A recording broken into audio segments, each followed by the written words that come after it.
From JRE 2365, Representative Anna Paulina Luna discusses why some UFO evidence has remained classified for decades. When I was stationed at Portland Air National Guard, my job there was an airfield manager, so I would interface and work a lot with the F-15 pilots at the unit. And so there had been an airspace incursion that had taken place when I was still at the time at the Guard. And I remember kind of talking to some of the pilots about it, and I was like, what was that? And they're like, we can't really talk about it. No one really wanted to address it. And so from what I'd gathered, that had been likely a UAP. And so that kind of was my perspective. Granted, I also grew up in the generation of the X-Files and, I don't know if you remember 94 Independence Day. So, like, for me specifically, I didn't look at it with, like, a crazy lens and perspective. I'm like, you never know if, we're the only ones out there, essentially. But why did you assume that if it's a top secret incursion that he couldn't talk about, that it wasn't just a military craft from another country? Because of the way that he was discussing it. What did he say? So he had been, he didn't want to, from what I gather, get taken off flight status. And he's like, I really can't discuss it. We couldn't really identify it, essentially, and it had outperformed them. And so that was my first, from a military perspective, kind of experience with someone who basically, there's a stigma within the flight community. Do you want to lose your security clearance? Is there this level of crazy that people kind of brand that will stick with you and kind of ruin your career? But doesn't he have instrumentation on his jet? Well, at the time, right? So it was an older platform, but he really didn't want to even talk about it. And I bring that up because now with our investigation and the task force that I run, actually the reason why the task force was formed was because of an event that happened at Eglin Air Force Base where both myself, Representative Matt Gaetz, and Representative Tim Burchett actually had responded and gone to investigate multiple Air Force pilots that had come forward in regards to UAP incidences that had occurred. And they were alleging that the Air Force was covering it up. Interesting. Yeah, so that was that. And I'm happy to go into detail on that one. But what I will tell you is the stuff that I saw at Eglin, how the military responded, me being, a former service member, and then ultimately what I saw with the pushback of the military not even wanting to share with Congress information, which is a big problem because when you have Congress that's supposed to be the advocate and voice for the American people, the oversight body, and you're being denied access, not just from a base commander, but high level up at the Pentagon, even Secretary of Defense, it's a problem. Do you think that it's possible that these are U.S. vehicles that are top secret? I definitely think that there's a level of advanced technology that the U.S. government has. And I think that tech can be housed within the defense contractor realm. And, of course, some information is going to be classified. But I can also tell you, and this might sound crazy, but based on our investigations and stuff that we've seen, okay, there is definitely something that I think would rival what we know currently with physics, and a tech that potentially is out there that we don't have the ability to reproduce, because it would basically be like dropping a cell phone right off back during the time of maybe caveman. So we just don't have the tech to develop it yet. What I can also tell you is based on our interviews, and this has been something that you can go back and watch with the congressional hearings, but I was actually able to ask some of the witnesses, what are these things?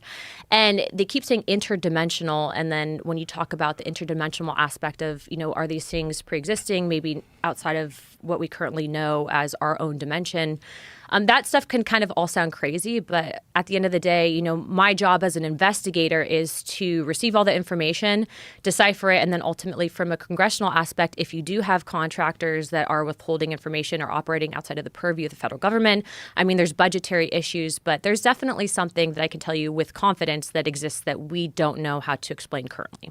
So when you say that it operates outside our understanding of physics, what specifically are you saying? What happened? To I guess break it down in simple terms is that I think that some of the tech that exists, that whatever these things have, these energy things have. Energy things? What do you mean? Well, they call them interdimensional beings. I think that they can actually operate through the time spaces that we currently have.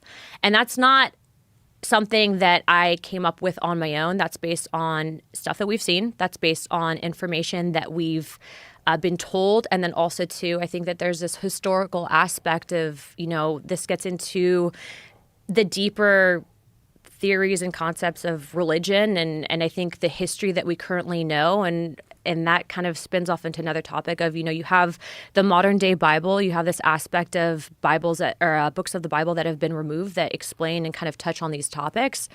And I think that we're in a time and age where you have such a vast amount of information that we have access to via social media, via your cell phone, via the internet.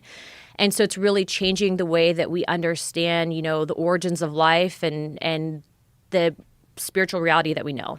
When you currently. say interdimensional beings, that they know that these are interdimensional beings, how do they know that? Based on testimony would be based on witnesses that have come forward. But what I can tell you is So the witnesses just were told that they were interdimensional? that they've seen things. And what I can tell you without getting into classified conversations is that there have been incidences that I believe where very credible people have reported that there have been movement outside of time and space. That's very vague. Yeah. So, look. Unfortunately. Yeah. Look. Have I seen a portal open? No. Have I seen a spaceship? Personally, no. Have I seen evidence of this? Yes. Have I seen photo documentation of aircraft that I believe were not made by mankind? Yes. Is there historical significance to this? Yes. Is there multiple events that go back to, I would argue, maybe even before the time of Christ that have documented this in text? Yes. So do I believe that the government has access to certain technology?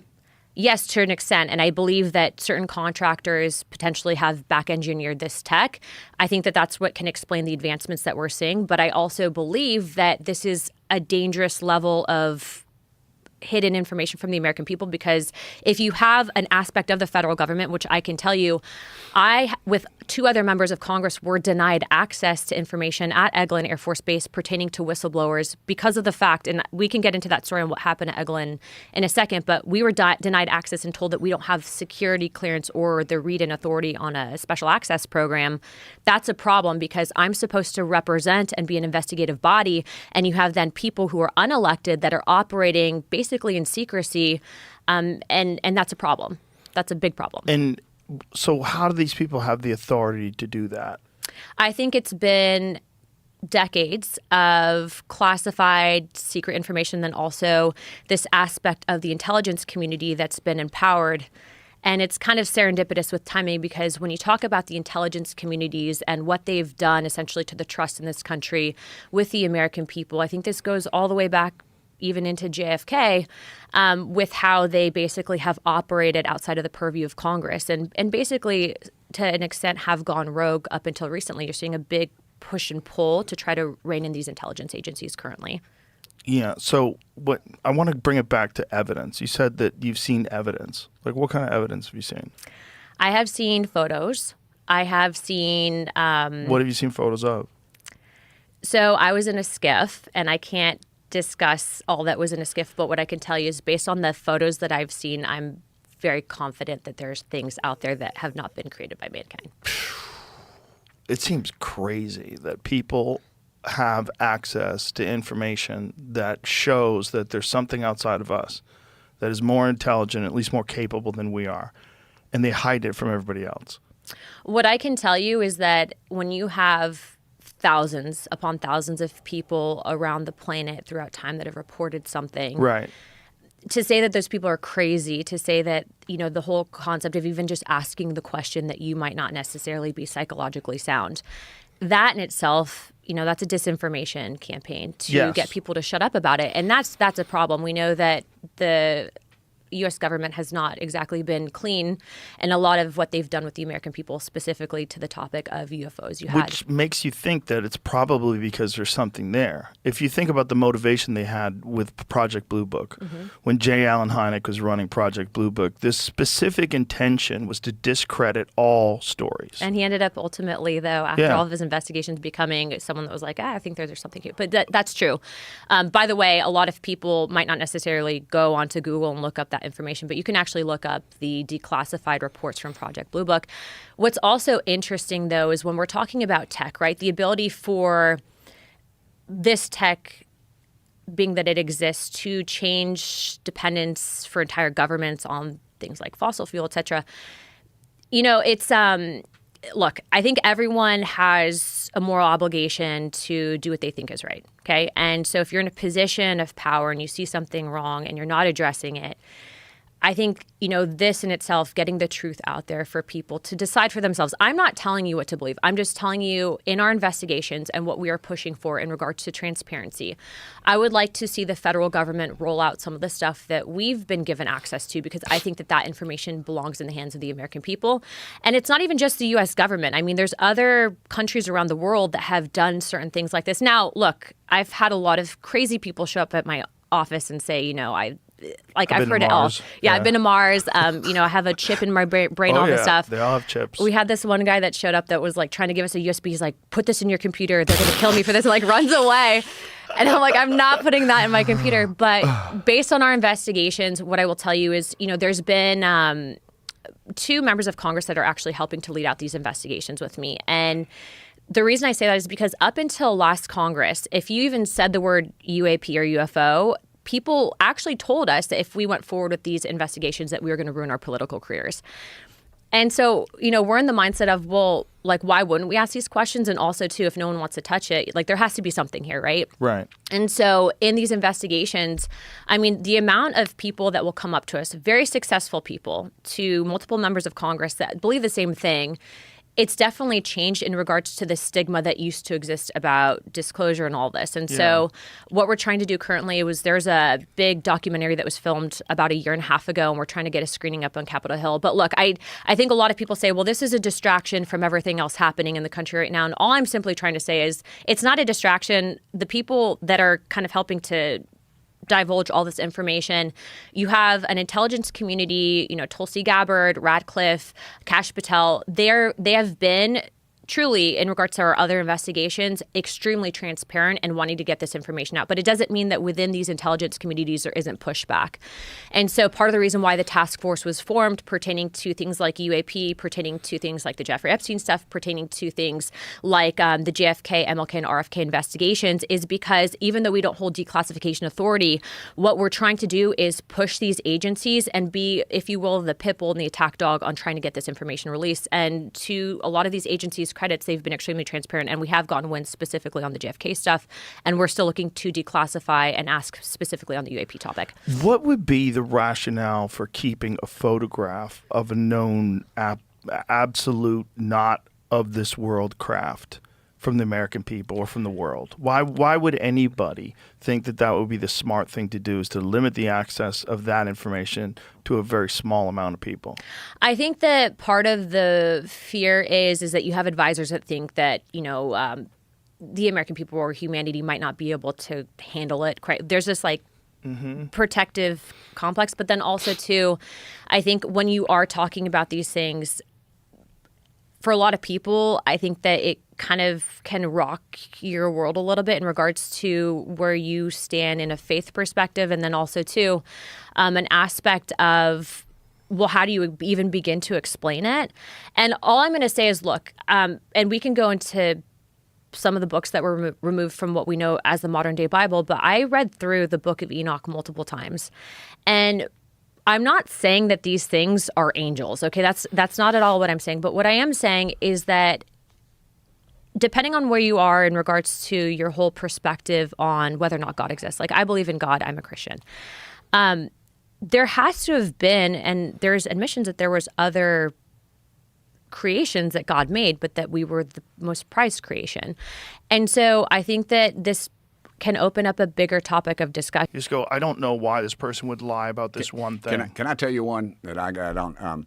I was in the state legislature with a guy, and he was watching Unknown Aliens or something, and they film you one time, and then they use you for like 3 years. Oh, Ancient Aliens? Ancient Aliens, Yeah. I'm sorry. That show's great. Yeah, I love that show. I love those guys. They're all So great. fun. I love it. Shout out to Giorgio. Yeah. Giorgio Tsoukalos and his crazy hair. I love that guy. I think he's Greek. I need to get him to Knoxville for the Greek festival. But anyway, he'd be a rock star there. But so again, we're I'm losing my train of thought here, Joe. I don't even smoke weed, and I'm losing my train of thought. What were we talking about here? Hope you edit some of this because I look We're like not an editing idiot. shit. Yeah, I know. We're talking about disclosure. Oh, yeah, disclosure. We're talking Okay. about things Okay. that people see. Yeah, and I was telling you about credible so, people. So I pick up the phone, and a buddy of mine says, Timbo, and I recognize the voice. And I said, hey, brother, what are you up to? We were in the state house together. He said, I just saw you on Ancient Aliens. And I said, okay. And I thought, here it comes, hey, you been probed lately? You Right. get that stuff from Yeah. some of the guys and gals in Congress. And he said, can I tell you a story? And I said, sure, buddy. And his voice kind of got quiet. And I remember he hollered at his wife. He said, hey, said her name. And he said, what year was that? It was when he was in the Navy. And she said it was, and she gave the date. It was, I think, in the 50s. And he was out on a boat, and I don't know, a battleship from an aircraft carrier. But anyway, he was out on a boat, and they were arming a sub with nukes. It was in the early part of that where the subs could launch nuclear weapons. And they were all out on the deck. And all of a sudden, there was just a cloud over him. He said he looked up, and he saw this humongous saucer in the air. And he said, Timbo, he said, if that thing wasn't 2 blocks long, I'll kiss your butt. And I said, and he described it to me. He said he gave the color, and it was the classic saucer. He said there was lights coming out of portals around it, and he said it made no noise whatsoever, and it just sat there and hovered, and they just looked up at it, and then it just went. It just went straight up, no noise, no nothing, no anything, and they all just like, what the heck was that? And so when they get back to port, the guys in the suits come on, the so-called men in black. they're just spooks, CIA or something, and told them, they said, this is national security. If you talk about this, you'll be in Leavenworth the rest of your dadgum lives busting rocks.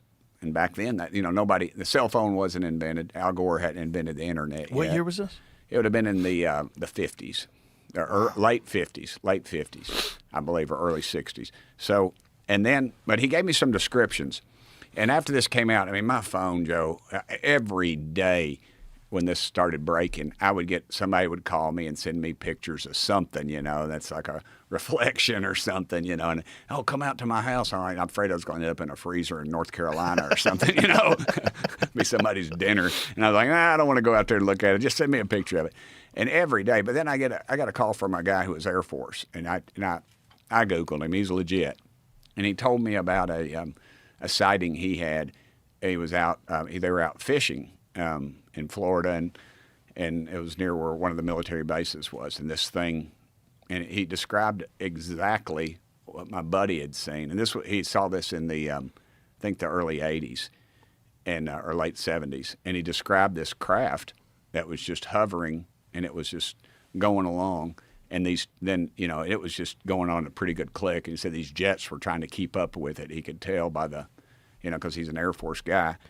And he was an officer. And it was legitimate. And I've since read the story that he told. But it was strangely identical in the color, the texture. What color was it? It was an off gray, I believe. But it didn't really matter. But it was just the same one that they said. Could have been chartreuse for all I know. But they, but the size and the circumference and the dome on top and the portholes and just everything was just very, very similar to what this guy had told me about just a few weeks prior. And when you see identical things of people that have no contact with each other, to me, that says something. And with these pilots, they're risking their careers to come forward. And those engineers in Age of Discovery that come forward, their reputations and everything are on the line. Right. These aren't rich people. No. They can't just retire. No, and they're good folks. I've hung out with them when they had the world premiere, which was something else. Me standing on a red carpet, a little out of place in that at a film festival. Yeah. No, I'm sure. I avoid those things. They're weird. But this subject, when you talk about them appearing over bases, appearing over aircraft carriers, appearing over submarines that have nuclear capability, it kind of makes sense that if you were from another planet or you were from another dimension or wherever it is, and you're monitoring what seems to be the most intelligent species and the most capable species on the planet, Right. that when they would get access to something like that, like all the UFO sightings ramped up considerably after World War II. After we dropped the bombs, We dropped the bomb. yeah, there was a considerable amount of activity. You know, that's when Kenneth Arnold first saw those things and talked about them as flying saucers. Called them flying saucers. That was the first in time. Washington State? Is that Yeah, what that was? yeah. They looked like stones skipping across. They looked like Yeah. little saucers. Yeah, so that's where the term first got introduced into the modern world. And then you see so many of them, and then you hear these stories about them flying over nuclear bases and hovering over and shutting down the equipment. And just the fact that they would hover over that submarine and then take off, just to let you know, like that's This probably is what we can do. it's probably a smart move if you don't want to completely intervene and like kidnap people and shut down the government and land on the White House lawn and freak everybody out. What better way than to take something that's completely isolated, like a submarine in the ocean, where you know everybody's going to lock everything down top secret, and just show yourself and just like, hey, bitch, like we're here. We're here and we are watching everything. So don't do anything fucking stupid. You know, you talked about that issue or episode. I remember when they at first, I've never been invited back, of course, but the Intelligence Committee, when they did the UFO thing, and they had all these seats, and it was open to the everybody, Congress and the press and everybody, and they had all these seats behind this white guy and this black guy who were appointed to oversee the UAP issue, which, and I remembered, I thought, I'm going to get there early, get the seat down front. And I sat right behind those guys, and nobody else showed up. I was the only member of Congress outside of the members on the committee. And Joe, those guys couldn't spell UFO.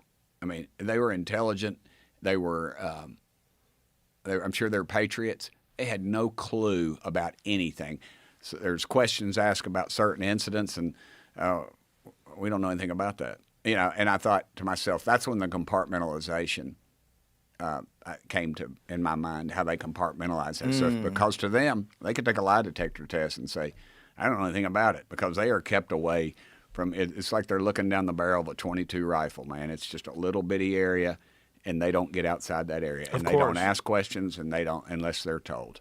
And if you want to keep your career, that's how you have to operate. And your pension and everything else. Absolutely. It makes sense. That aspect of it makes sense.